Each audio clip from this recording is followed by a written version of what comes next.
Então, bom dia para todo mundo, oficialmente. Hoje é dia 3 de dezembro. Vamos fazer uma pequena retrospectiva do que a gente leu da última vez. Me ajudem. Então, é o seguinte: ele começou a falar do sono e da vigília, e da mesma forma que o sono. Estou certa, né, Cris? Será que estou. Me parece que está adiantada a mim, não sei. Sono e vigília, eu estava na expectativa da gente entrar, então eu acho que ainda não, acho, não sei. Não, a gente não leu da página É isso aí 50. mesmo. Ele fala da memória e o esquecimento. Ah, é sono e morte, eu confundi depois, desculpa. É. É isso Ai, mesmo. gente, eu me confundo também, mas acho que dessa vez não. Então, ele está falando que o sono e a vigília têm a ver com o corpo astral, da mesma forma que a recordação e o esquecimento têm a ver com o eu, né? E ele diz que a recordação, então, o que significa essa recordação? Recordação é algo que a gente faz uma representação mental mesmo na ausência do objeto. E que assim como o sono e a vigília são importantes para esse corpo astral, a questão do esquecimento na nossa vida também é bastante importante para que algo novo possa aparecer. Se a gente ficar sempre recordando as coisas, a gente não tem essa possibilidade do novo. É isso que ele fala. Daí ele fala que o corpo astral pode também ser chamado de corpo anímico. Assim como o corpo e a alma são chamados de alma da sensação. Então, é assim, a partir do momento que o eu nasce, aos 21 anos, então começa a existir aí um trabalho desse eu sobre a alma. Daí a gente tem a alma da sensação, que a alma da sensação, ele diz que é aquela que vive no exterior. A gente sabe que a alma da sensação vive na periferia do ser, né? Está muito ligada ainda ao corpo astral. Então, o corpo astral é uma transformação da alma da sensação, vamos dizer assim, né? Daí ele também fala que a alma da razão e da índole é um pouco mais profundo, vamos dizer assim, mas também está muito ligado a esse mundo exterior. E a alma da consciência é esse terceiro membro da alma que realmente vai, a partir de um esforço próprio, em busca da sua própria essencialidade, né? É aquele que vai, a partir desse esforço, captar a sua própria natureza. E daí ele fala que a parte corpórea tem três membros, que é o corpo físico, o corpo etérico e o corpo astral. E a parte anímica tem a ver com a alma da sensação, a alma da razão e da índole e a alma da consciência. Então, em poucas palavras, foi aquilo que a gente leu. Se alguém quiser completar alguma coisa. Aí eu acho que tem uma coisa bastante importante para distinguir corpo astral e o eu, que o corpo astral traz essa consciência da percepção. E o eu traz essa assimilação da percepção. É ele que torna essa percepção durável. É ele que traz o conhecimento, vamos dizer assim. A duração do conhecimento. Todas vocês ficaram congeladas para mim. Vocês me ouviram? Sim, bom dia. Bom dia. Que bom. Então, acho que era isso, Cris. Se você quiser completar alguma coisa. Então, se ninguém tem algo a falar, vamos continuar a leitura. Então, continuando na página 57 da quinta edição. Cris, Oi, Fale. Ô, Cris, você está congelando. Para Você todas, está congelando. Eu é o acho que é o seu, teu, é a tua internet, é a sua Eliana. internet, Eliana. É o meu?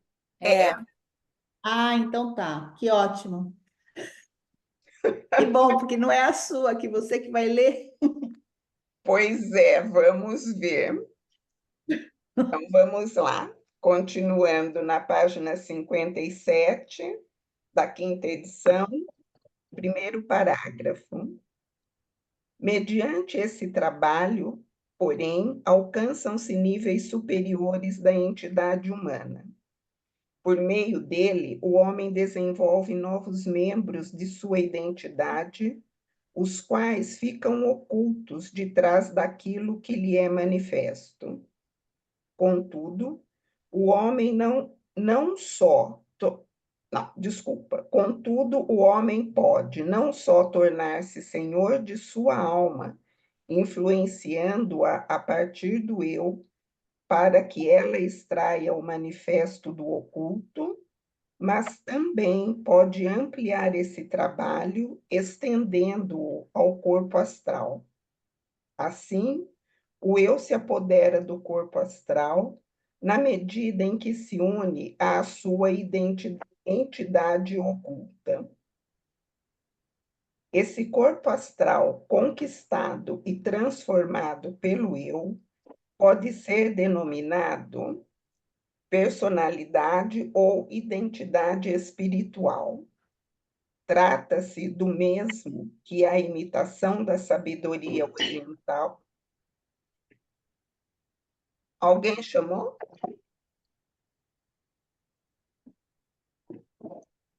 Não? alguém está com o áudio aberto, eu acho que é a Sônia Godoy, agora ela fechou. Ah, Tá. então tá bom. Eliana também. Deixa eu voltar aqui. Trata-se do mesmo que a imitação da sabedoria oriental é denominada humanas. Na personalidade espiritual existe, como em forma germinal, um membro superior da entidade humana que, no decorrer do trabalho dessa entidade sobre si mesma, vai despontando cada vez mais.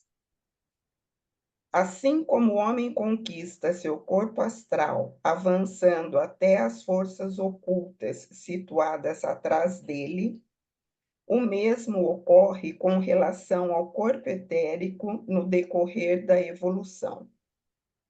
Todavia, o trabalho junto a esse corpo etérico é mais intenso do que aquele junto ao corpo astral, pois o que se oculta no primeiro está envolto em dois véus, e no caso do corpo astral, existe um véu apenas. Pode-se formar uma ideia da diferença no trabalho junto a cada qual dos corpos, tendo em vista certas alterações possíveis de ocorrer com o ser humano no decurso de sua evolução.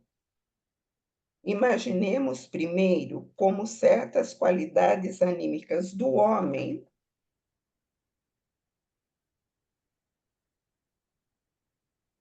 se desenvolvem quando o eu atua junto à alma, como prazeres e apetites, alegrias e dores podem transformar-se.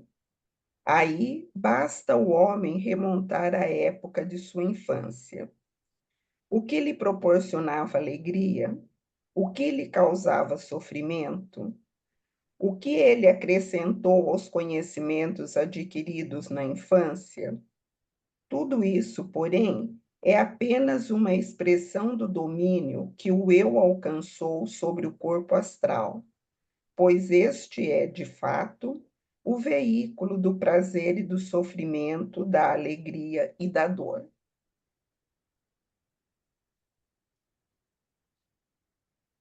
Em comparação a isso, considere-se quão pouco certas disposições do homem se transformam no decorrer do tempo. Por exemplo, seu temperamento, as particularidades mais profundas de seu caráter, etc.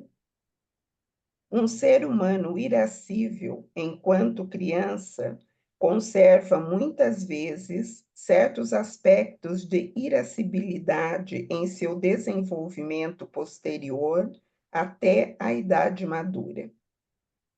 Este fato é tão flagrante que certos pensadores negam peremptoriamente a possibilidade de o caráter básico de uma pessoa se transformar.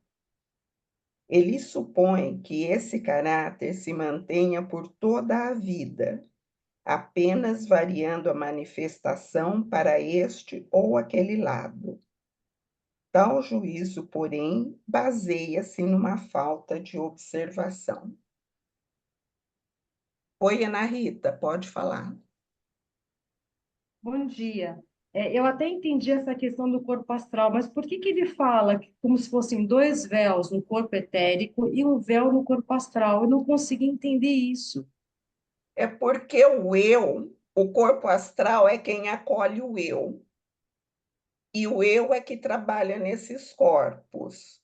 Então, para o corpo astral é só um véu, é um degrau de distância. Para o eu trabalhar no etérico, o eu já tem que passar pelo corpo astral e chegar no etérico. Aí são dois véus. É assim que eu entendi. Entendi. Obrigada, Cristina, obrigada mesmo. Tudo bem? É isso, Eliana? Claro, Cris. Perfeito. Então, vamos seguir. A quem possui o sentido para ver tais coisas, fica evidente que também o caráter e o temperamento do homem se modificam sob a influência do eu. Na verdade, tal modificação é lenta em relação à modificação das qualidades acima mencionadas.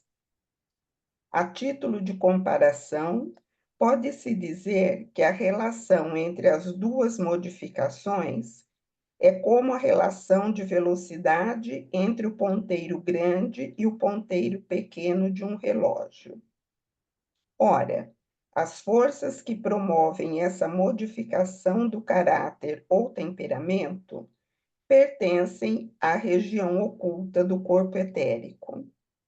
Elas são da mesma espécie que as forças reinantes no domínio da vida, ou seja, as forças de crescimento, de alimentação e aquelas que servem à procriação.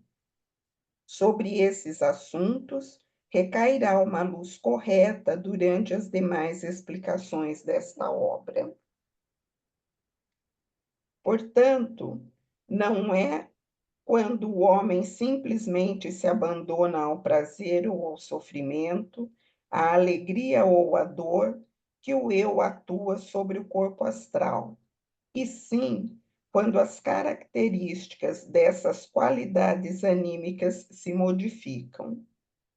Da mesma forma, a ação atinge o corpo etérico quando o eu dirige sua atividade para uma modificação de suas peculiaridades de caráter, de seu temperamento, etc. Também, nesta última alteração, atua todo ser humano,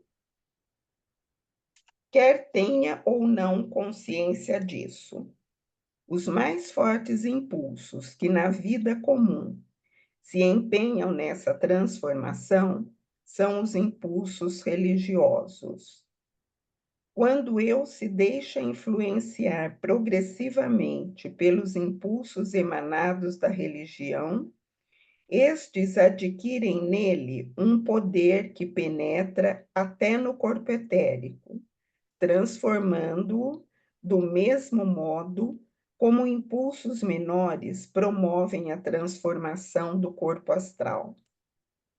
Esses impulsos menores da vida que se aproximam do homem por meio do aprendizado, da reflexão, da sublimação dos sentimentos, etc., estão sujeitos às circunstâncias cambiantes da existência.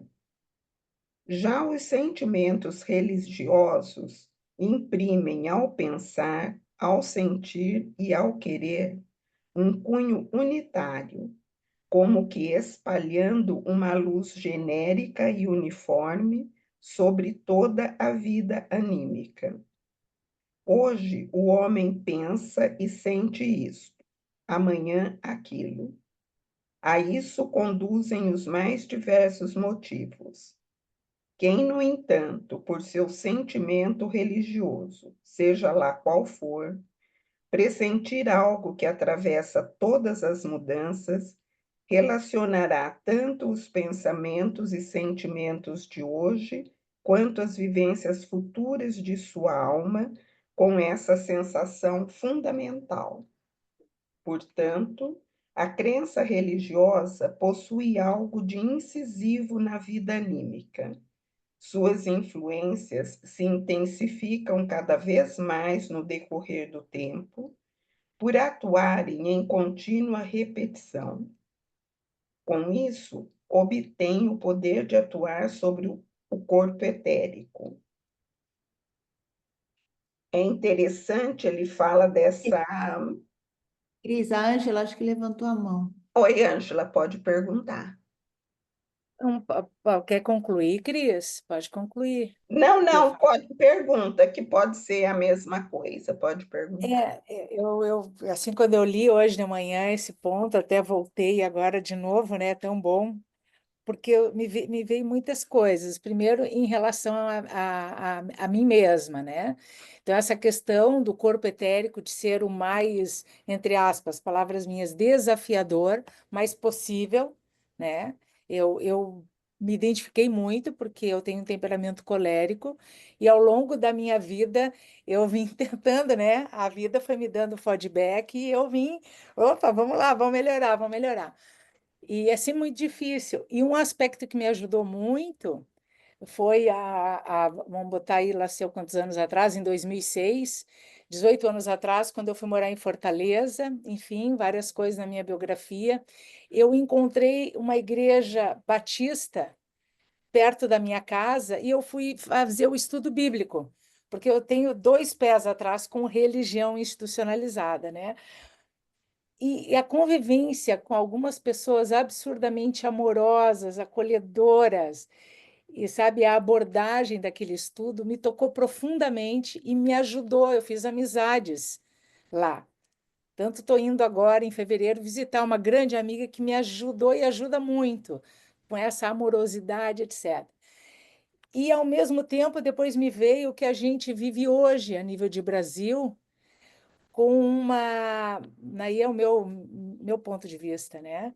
Com a religião servindo para uma mudança, na minha perspectiva, até mesmo para pior, uma irracionalidade, assim, uma coisa, né, de uma violência, inclusive em nome de Deus, uma coisa assim que muito do Primeiro Testamento, né, e não da vinda de Cristo. Então, assim, me veio isso, né, tanto que aconteceu comigo, então eu não sei se eu fiz a leitura certa, né, desse aspecto do quanto a religiosidade, não a religiosidade, mas o quanto pode acessar a espiritualidade, né, a sustentar essa mudança gradativa, né? É isso que eu queria compartilhar para ver se faz sentido, né? Faz sentido, porque tem um livro que chama Temperamentos Transformados, que ele traz 4 personalidades bíblicas, né? Cada uma com um temperamento, e ele não é antroposófico, é um pastor. Eu não sei qual é a... Depois eu coloco no grupo. O autor é Tim LaHaye, L-A-H maiúsculo A-Y-E. E é bastante interessante. Então, a sua percepção está correta. Alguma coisa a mais, Eliana? Então, deixa eu ver se o meu... É horrível não. Então, eu acho bem interessante isso que a Ângela trouxe e que você trouxe também, Porque, na verdade, essa religiosidade, ela é muito preciosa no segundo setênio, né? Quando o corpo etérico está se emancipando, vamos dizer, né? Ele aparece para o mundo externo agora, então a religiosidade é fundamental na educação da criança, né? Então, acho que isso é bem interessante.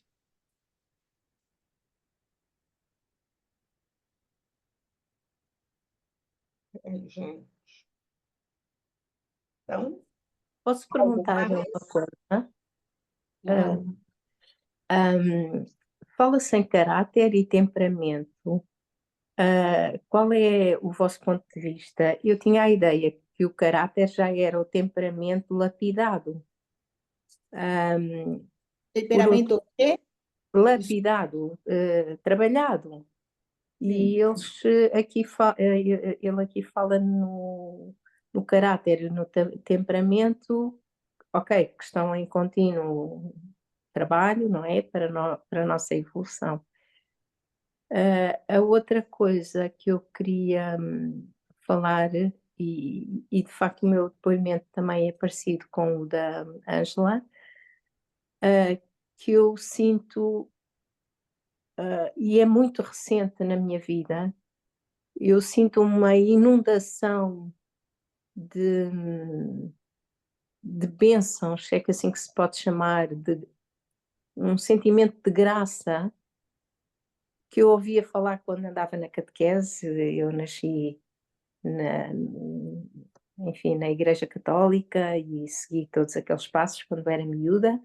Hoje em dia, sim, sou espiritual, cristã, mas já não frequento da mesma maneira a igreja, mas sinto que quando ouço algum pastor, algum padre, ou, por exemplo, esta leitura, tenho sentido isto, é essa inundação de, de uma bênção, eu não sei explicar, não tenho palavras, mas sinto aquilo que às vezes nós dizemos, até me sinto arrepiada porque me toca em qualquer coisa que faz sentido para mim. E, e eu agora tenho uma neta que tem 16 meses e, e a minha filha, pronto, a família, as mães não têm esse sentimento religioso de religar, mas eu quando estou com ela, eu faço sempre que posso e tenho a oportunidade a oração do anjo da guarda com ela. E mesmo na frente da minha filha, que eu acho que isso é precioso e que lança esta semente que eu tive quando era miúda. Então era só mais esse depoimento e sentir-me muito grata por isto, porque não fazia ideia de todos estes pontos que estão conectados. É muito bonito. Então, eu acho que a questão do caráter é algo que ele, pelo menos o que eu entendi da leitura, né, Cris, é algo que vai ser trabalhado ao longo da vida, né? Então, a gente vem com com uma constituição, né? Então, a gente já estudou isso no primeiro, segundo, terceiro setênio, e isso é possível de ser trabalhado, né? Não é algo que é determinado. Embora a gente já viu que trabalhar o corpo etérico, que é onde os temperamentos aparecem, é mais difícil do que trabalhar a qualidade anímica, né? Que é a influência dos planetas.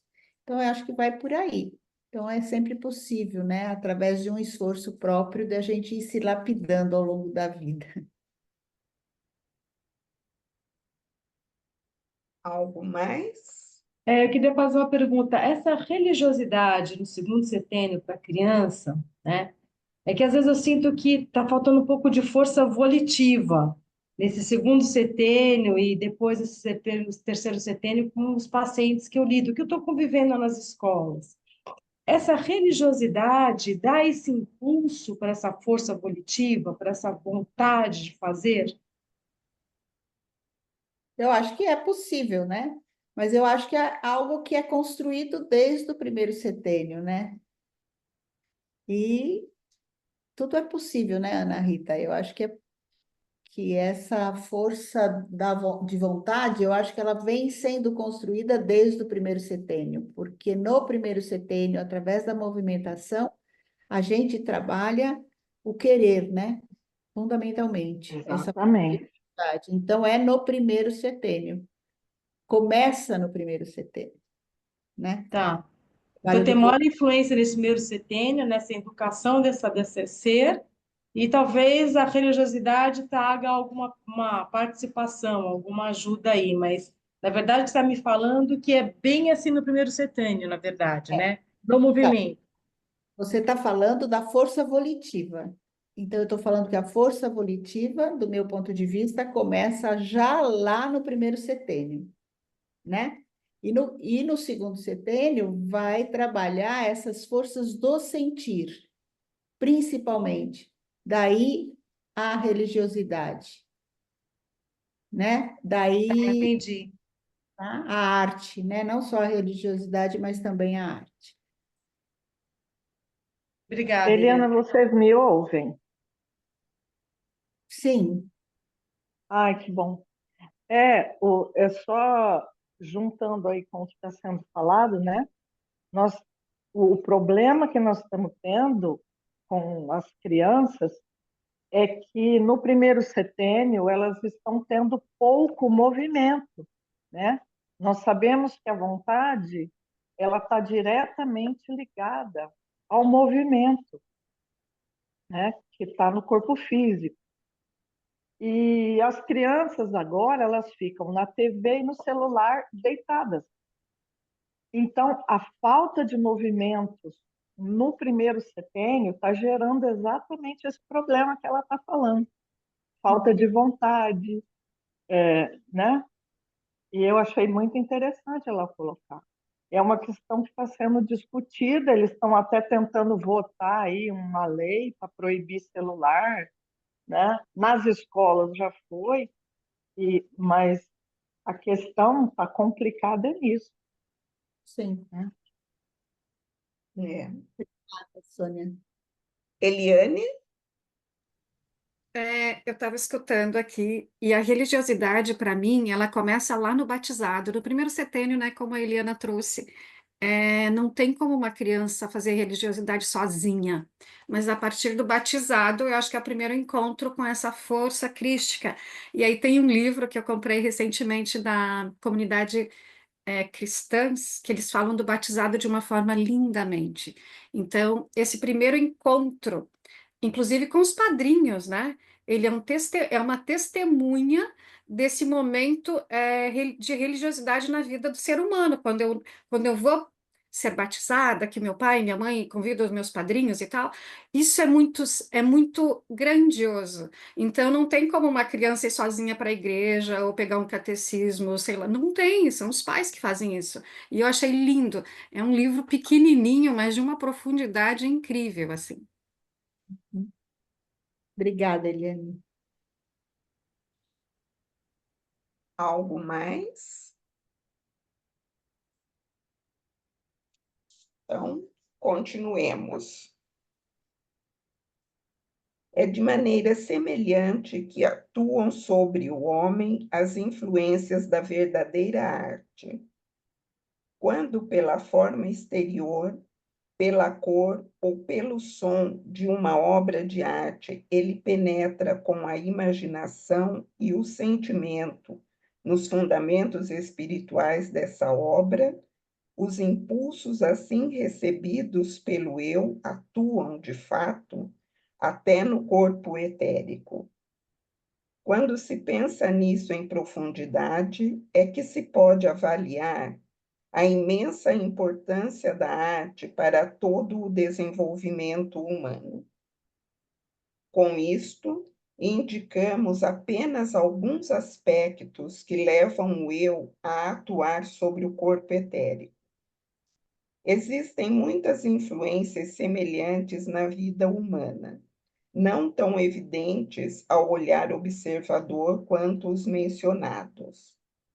Já por estes, no entanto, pode-se ver que no homem está oculto outro membro, que é progressivamente elaborado pelo eu, pode-se considerar esse membro como o segundo no plano espiritual, designando-o justamente como espírito vital, o mesmo que a imitação da sabedoria oriental se chama Budi. A expressão espírito vital é adequada por designar algo onde atuam as mesmas forças que atuam no corpo vital. Só que quando essas forças se manifestam como corpo vital, o eu humano não está ativo. No entanto, ao se expressarem como espírito vital, elas são impregnadas pela atividade do eu. A evolução intelectual do homem, bem como o refinamento e enobrecimento de seus sentimentos e manifestações volitivas, constituem a medida da metamorfose de seu corpo astral em personalidade espiritual. Suas vivências religiosas e muitas outras experiências gravam-se no corpo etérico, transformando-o em espírito vital. No decorrer normal da vida, isso se passa mais ou menos inconscientemente. Em contrapartida, a chamada iniciação do homem consiste no fato de ele, por meio do conhecimento suprassensível, obter os meios pelos quais possa tomar nas mãos, muito conscientemente, esse trabalho na personalidade espiritual e no espírito vital. Sobre esses meios, falaremos em passagens ulteriores deste livro. Por ora, importa mostrar que no homem, além da alma e do corpo, atua também o espírito. Mais tarde também se mostrará como esse espírito, em contraposição ao corpo transitório, pertence à parte eterna do homem. Tudo bem? Como trabalho junto ao corpo astral e ao corpo etérico, porém, a atividade do eu ainda não se esgotou. Ela se estende também ao corpo físico. Pode-se ver um indício dessa influência do eu sobre o corpo físico quando, por força de certas vivências, surgem, por exemplo, o rubor ou a palidez.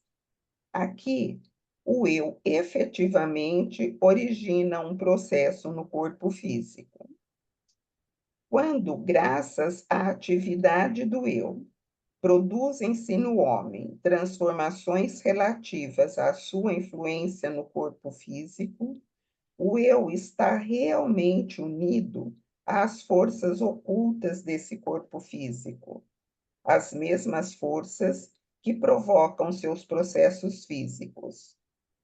Cabe, então, dizer que, por meio dessa atividade, o eu trabalha junto ao corpo físico. Esta expressão não deve ser mal entendida.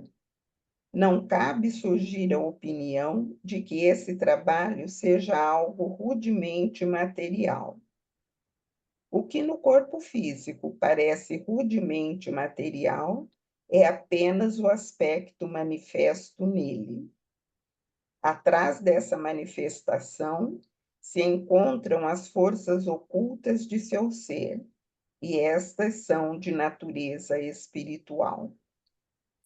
Não é de um trabalho sobre o elemento material, sob cujo aspecto o corpo físico se manifesta, que se pretende falar aqui, e sim do trabalho espiritual junto às forças invisíveis que o fazem nascer e o levam à destruição. Na vida comum, esse trabalho do eu, junto ao corpo físico, só pode chegar com mínima clareza à consciência. Essa clareza só advém plenamente quando, sob a influência do conhecimento suprassensível, o homem toma conscientemente o trabalho nas mãos. Mas então fica bem claro que no homem existe um terceiro membro espiritual.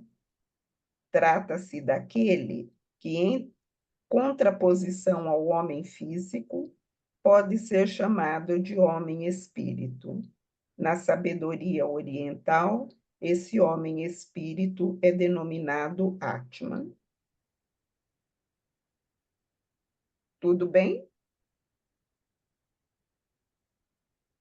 Falou alguma coisa, Eliana? Não. Não?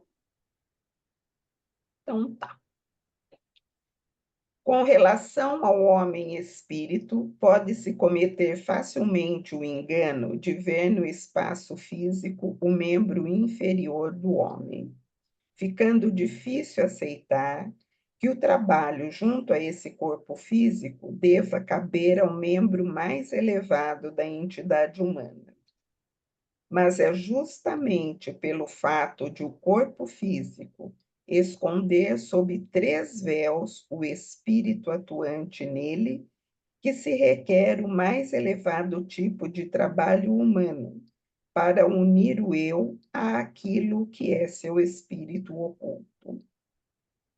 Assim, para a ciência oculta, o ser humano se apresenta como uma entidade composta de diversos membros. De natureza corporal, são o corpo físico, o corpo etérico e o corpo astral. Os anímicos são a alma da sensação, a alma do intelecto e a alma da consciência. É na alma que eu difunde sua luz. E os membros espirituais são a personalidade espiritual, o espírito vital e o homem-espírito. Das explicações acima se depreende que a alma da sensação e o corpo astral são intimamente ligados e, em certo sentido, perfazem um todo. De maneira análoga, a alma da consciência e a personalidade espiritual formam um todo, pois na alma da consciência resplandece o espírito, irradiando daí para os demais membros da natureza humana. Levando tudo isso em consideração, cabe também falar da seguinte composição do ser humano. O corpo astral e a alma da sensação podem ser sintetizados num único membro. O mesmo ocorrendo com a alma da consciência e a personalidade espiritual. A alma do intelecto, por participar da natureza do eu e, em certo sentido, já ser um eu, embora ainda não consciente de sua natureza espiritual, pode ser designada simplesmente por eu.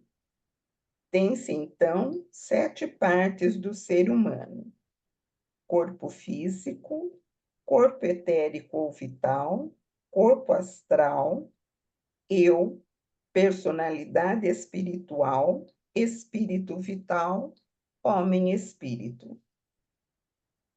Tudo bem até aí? É bem interessante isso, né? Ele fala que na nossa estrutura nós temos 9, né? 9 partes, digamos assim, mas que algumas são afins e aí então se reduz, podemos falar em 7, trabalhar com 7.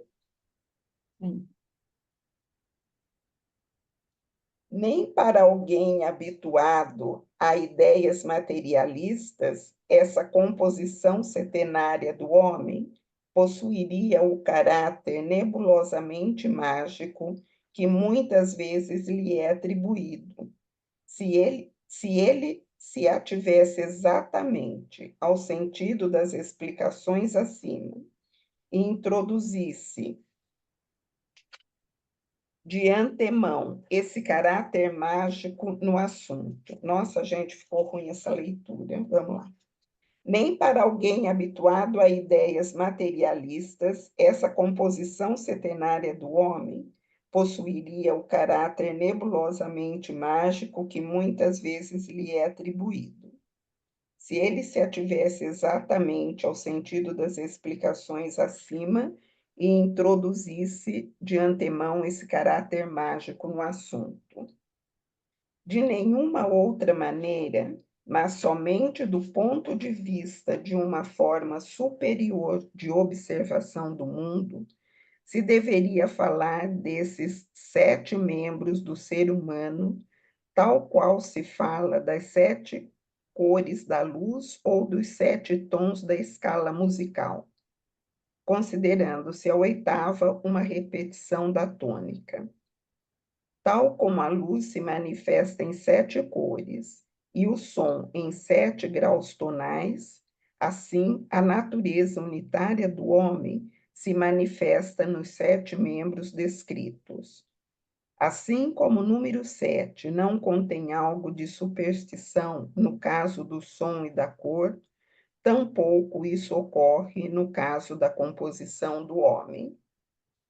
Certa ocasião em que tudo isso foi exposto verbalmente, foi dito que o assunto do número 7, no caso das cores, não conferia, pois além do vermelho e do violeta, existem ainda cores que os olhos não percebem.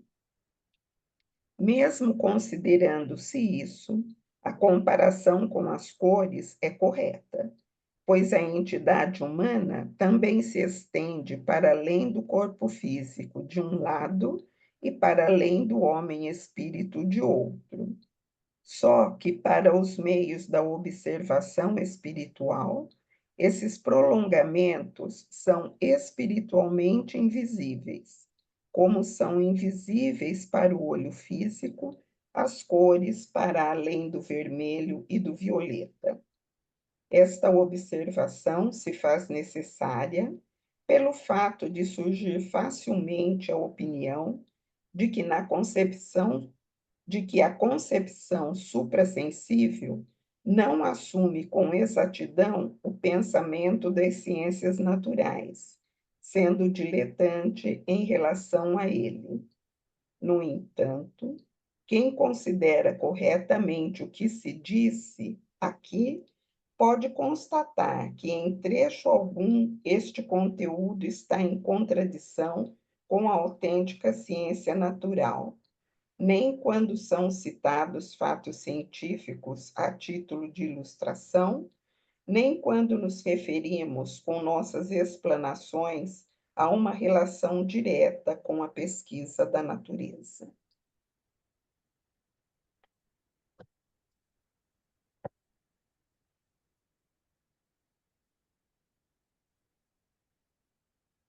Algum comentário? Porque assim nós terminamos este capítulo sobre a essência da humanidade. Olha, meu único comentário é que eu tenho que ler mais um pouco esse capítulo. Mas ele veio falando também ao longo do capítulo que muito mais ele vai dizer lá na frente, né? Vai ampliar posteriormente.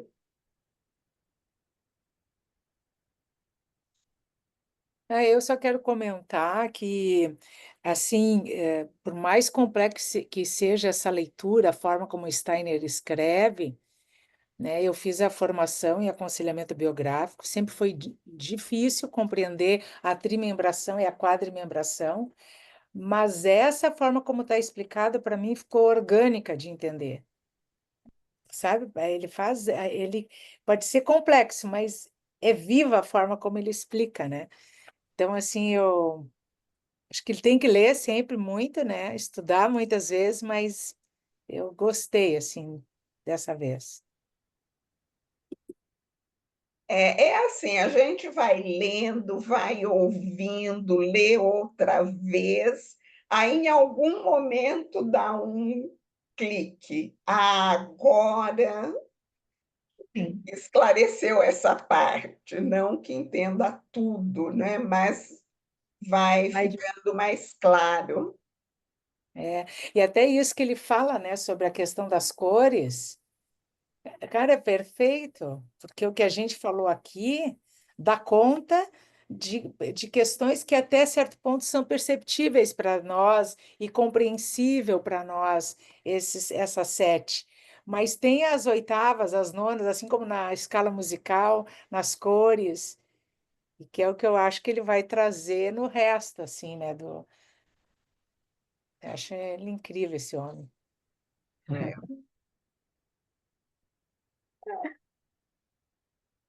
Muito bom. Então, falta um minutinho, mas vamos encerrar aqui e na próxima semana iniciaremos o capítulo Sono e Morte. Ô, Cris, a próxima semana é o nosso último encontro, né? Do ano, isso. Tá, só para lembrar. E volta quando? Na primeira semana de fevereiro. Se eu Ah, não tá. me engano, acho que é 3 de fevereiro, 2 Tá. ou 3. É um tempo para descansar, digerir tudo 3 de fevereiro isso. mesmo. É. 3, né? Decantar tudo isso. Então, deixa eu Ler bastante tudo isso, né? Para ver se